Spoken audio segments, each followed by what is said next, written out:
ଖିନ୍ନୁମା ପ୍ରଥମ ସବୁଜ ଗାଁ। ସବୁଜିମା ଭରା ଗାଁ ସବୁ ସମୟରେ ସୁନ୍ଦର ଲାଗେ, ହେଲେ ସେହି ଗାଁ ଯଦି ପର୍ଯ୍ୟଟନ ମାନଚିତ୍ରରେ ସ୍ଥାନ ପାଏ ତେବେ ତାହା ନିଶ୍ଚିତ ଭାବେ ସ୍ୱତନ୍ତ୍ର ହୋଇଥିବ। ସେମିତି ଏକ ଗାଁ ହେଲା ଖୁନୁମା। ନାଗାଲ୍ୟାଣ୍ଡ ଏକ ଛୋଟ ପାହାଡ଼ି ଗାଁ। ନାଗାଲ୍ୟାଣ୍ଡର ରାଜଧାନୀ କୋହିମାଠାରୁ 20 କିମି ଦୂରରେ ଅବସ୍ଥିତ ସବୁଜିମା ଭରା ଏହି ପାହାଡ଼ି ଗାଁ। ଗାଁଟି ପ୍ରବେଶ ପଥରେ ଇଂରାଜୀ ଅକ୍ଷରରେ ଲେଖା ହୋଇଥାଏ ୱେଲକମ୍ ଟୁ ଖୁନୁମା। ନାଗାଲ୍ୟାଣ୍ଡର ପାହାଡ଼ି ଗାଁ ହୋଇଥିବାରୁ ଅତି ଦୁର୍ଗମ ଅଞ୍ଚଳ ବୋଲି ଭାବିବାର କିଛି କାରଣ ନାହିଁ। ଯଦି ସେହି ଗାଁରେ ପହଞ୍ଚିବା ଟିକେ କଷ୍ଟସାଧ୍ୟ। ଖୁନୁମାରେ ପ୍ରବେଶ କରିବାକୁ ହେଲେ ବିଶେଷ ଲାଇସେନ୍ସ ନେବାକୁ ହୋଇଥାଏ। ସମୁଦ୍ର ପତନରୁ ପ୍ରାୟ 5,500 ଫୁଟ ଉପରେ ଅବସ୍ଥିତ ଏହି ଗାଁ। ଏଠାକାର ପ୍ରାକୃତିକ ସୌନ୍ଦର୍ଯ୍ୟ ଏମିତି ଯେ ଜଣେ ମୁଗ୍ଧ ନ ହୋଇ ରହିପାରିବ ନାହିଁ। ଏହି ଗାଁଟି ଭାରତର ଗ୍ରୀନ୍ ଭିଲେଜ ବା ସବୁଜ ଗାଁର ମାନ୍ୟତା ହାସଲ କରିଛି। ଅନେକ ଦୁର୍ଲଭ ପ୍ରଜାତିର ବୃକ୍ଷଲତା ପାଇଁ ପରିଚିତ ଏହି ଗାଁ। ଏହି ଗାଁ ଚାରିପଟେ ଗଢ଼ି ଉଠିଥିବା ଜଙ୍ଗଲରେ ଏମିତି କିଛି ପ୍ରଜାତିର ଔଷଧୀୟ ଗୁଳ୍ମ ଅଛି ଯାହା ଅନ୍ୟ କେଉଁ ସ୍ଥାନରେ ପ୍ରାୟ ନାହିଁ କହିଲେ ଚଳେ। ପ୍ରାୟ 700 ବର୍ଷ ପୁରୁଣା ଏହି ଗାଁଟି 123 ସ୍କୋୟାର କିଲୋମିଟର ଆୟତନରେ ପରିବ୍ୟାପ୍ତ। ଏହି ଗାଁର ଜନସଂଖ୍ୟା ପ୍ରାୟ 600 ପରିବାରରେ 3,000 ଲୋକ ବସବାସ କରନ୍ତି। ଏକ ସ୍ୱତନ୍ତ୍ର ପ୍ରକାରର ଚାଷ ଶୈଳୀ ପାଇଁ ଏହି ଗାଁ ପରିଚିତ। ସେହି ସ୍ୱତନ୍ତ୍ର ଶୈଳୀରେ କୃଷି ପାଇଁ ଖୁନୁମାର ପରିଚୟ ଏବେ ସାରା ବିଶ୍ୱରେ। ପ୍ରାଚୀନ କାଳରୁ ଏହି ଗାଁର ଲୋକମାନେ ଷ୍ଟେପ୍ କଲ୍ଟିଭେସନ୍ କରିଆସୁଛନ୍ତି।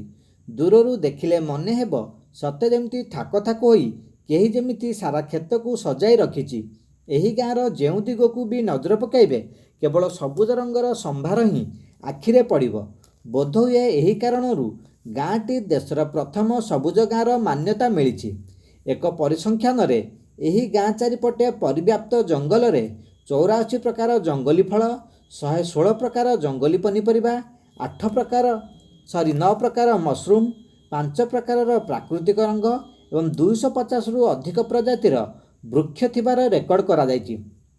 ପ୍ରାୟ 100 ବର୍ଷ ପୂର୍ବେ ଇଂରେଜ ସୈନିକମାନଙ୍କୁ ଆଗକୁ ଅତିକ୍ରମ କରିବାରୁ ନିବୃତ୍ତ କରିଥିଲେ ନାଗାଲ୍ୟାଣ୍ଡର ହାଇଲ୍ୟାଣ୍ଡରେ ମହଜୁଦ ଥିବା ଏକ ସ୍ୱତନ୍ତ୍ର ପ୍ରଜାତିର ଜନଜାତି।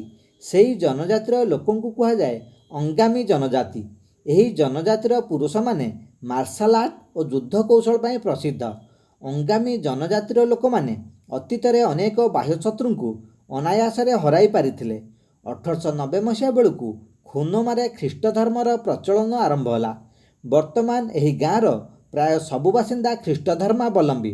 ଖୁନୁମା ଗାଁ ଚାରିପଟେ 100ରୁ ଅଧିକ ପ୍ରଜାତିର ପଶୁ ଓ ପକ୍ଷୀ ଦେଖିବାକୁ ମିଳନ୍ତି।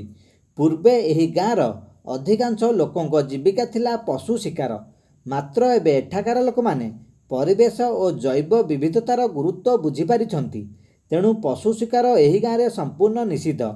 ଖୁନୁମା 19ରୁ ଅଧିକ ପ୍ରକାର ବାଉଁଶ ଗଛ ପାଇଁ ମଧ୍ୟ ପରିଚିତ।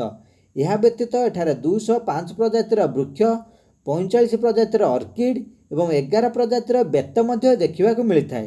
କେବଳ ପଶୁ ଶିକାର ନୁହେଁ, ଏହି ଗାଁରେ ଗଛ କାଟିବା ମଧ୍ୟ ସମ୍ପୂର୍ଣ୍ଣ ଭାବେ ନିଷିଦ୍ଧ। ଏହିସବୁ କାରଣରୁ ବୋଧହୁଏ ଖୁନୁମା ପାଇଛି ଭାରତର ପ୍ରଥମ ସବୁଜ ଗାଁ ହେବାର ପରିଚୟ।